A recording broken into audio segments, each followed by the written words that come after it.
No Kings அப்படிங்கிற முழக்கத்தை முன்வைத்து இன்னைக்கு அமெரிக்கா முழுக்க இருக்கக்கூடிய மக்கள் ட்ரம்புக்கு எதிரான போராட்டத்தை முன்னெடுத்திருக்காங்க.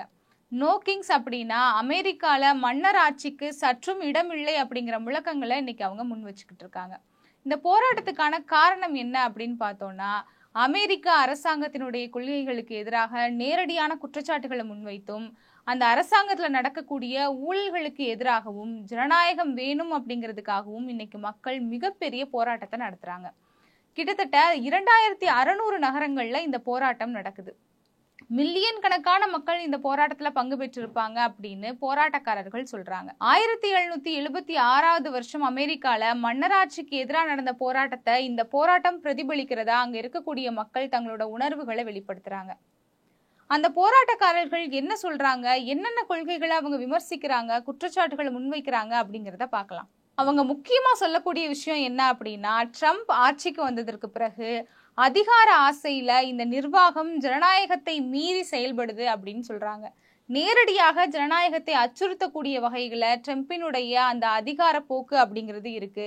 ஒவ்வொரு சட்ட திருத்தமும் ஒவ்வொரு உத்தரவுகளும் ஜனநாயகத்தை அச்சுறுத்துகிறது. இங்க இருக்கக்கூடிய மக்களுக்கு ஜனநாயகமே இல்லாம போயிருமோ அப்படிங்கிற பயம் எங்களுக்கு ஏற்பட ஆரம்பிச்சிருச்சு. அதன் காரணமா தான் இவ்வளவு பெரிய போராட்டத்தை நாங்க இப்ப முன்னெடுத்திருக்கோம். இந்த போராட்டம் தொடரும் அப்படின்னு சொல்லியிருக்காங்க.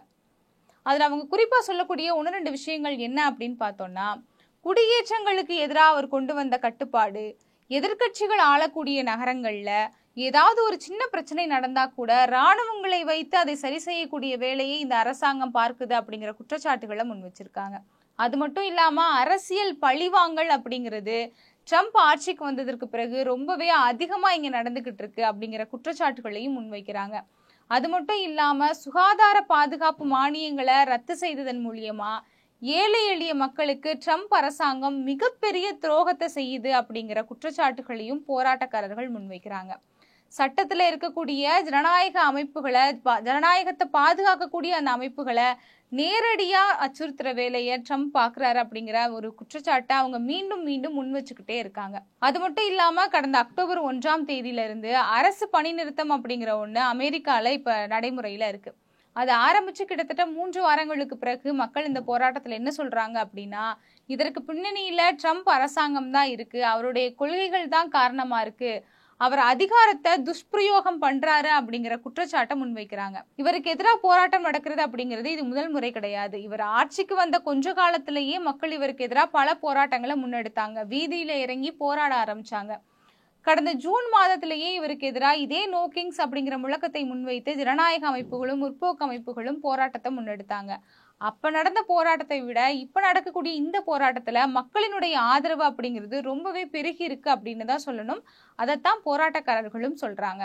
அமெரிக்கால நடந்துகிட்டு இருக்கக்கூடிய மக்களின் மிகப்பெரிய இந்த எழுச்சிக்கு அங்க இருக்கக்கூடிய முற்போக்கு அமைப்புகளும் ஜனநாயக அமைப்புகளும் தங்களோட ஆதரவை தொடர்ந்து தெரிவிச்சுக்கிட்டு இருக்காங்க. கிட்டத்தட்ட 200க்கும் மேற்பட்ட அமைப்புகள் இந்த போராட்டக்காரர்களுக்கு தங்களோட ஆதரவை தெரிவிச்சிருக்காங்க. இந்த போராட்டத்தை ஒடுக்கக்கூடிய வேலையை காவலர்களை வைத்து அந்த அரசாங்கம் பண்ண ஆரம்பிச்சிருக்கு. ஆனா அமைதியான முறையில தான் நாங்க போராட்டம் நடத்துறோம் அப்படின்னு சட்டத்துல இருக்கக்கூடிய ஜனநாயக பாதுகாப்பு உரிமைகளை பயன்படுத்தி எங்களுடைய போராட்டம் இனியும் தொடரும் அப்படின்னு அந்த அமைப்பினர் சொல்லியிருக்காங்க.